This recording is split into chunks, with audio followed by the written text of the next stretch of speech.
کبھی ماہ رمضان کا بھی استقبال کیا، اپنے آپ کو تیار کیا؟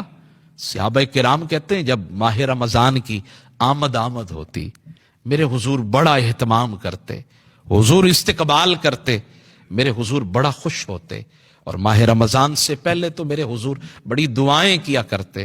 حضور کیا کہتے؟ اللہم بارک لنا فی رجب و شعبان، اے اللہ ہمارے رجب کے مہینے میں برکت نازل فرما، شعبان کے مہینے میں برکت نازل فرما۔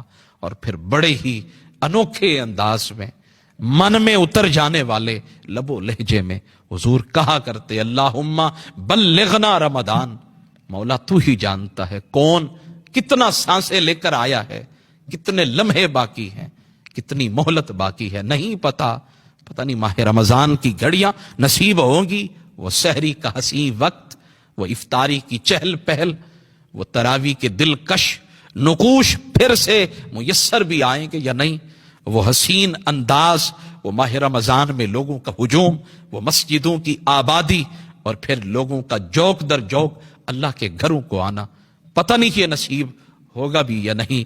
اللہ کا مہمان آ رہا ہے، وہ بھائی ہر مہمان کا استقبال کیا جاتا ہے، تو اللہ کے مہمان کا استقبال نہیں کرنا، استقبال کرنا ہے بھرپور طریقے سے۔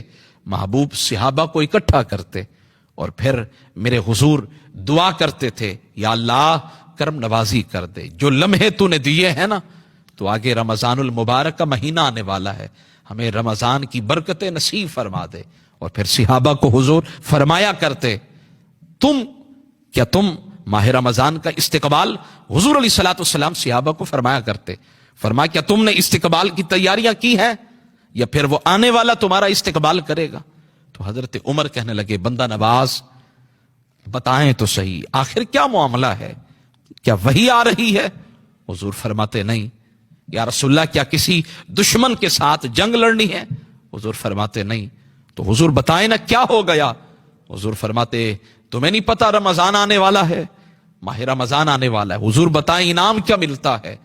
میرے حضور فرمانے لگے ماہ رمضان کی پہلی رات کو تمام اہل قبلہ کو بخش دیا جاتا ہے، تمام اہل قبلہ کی بخشش کر دی جاتی ہے۔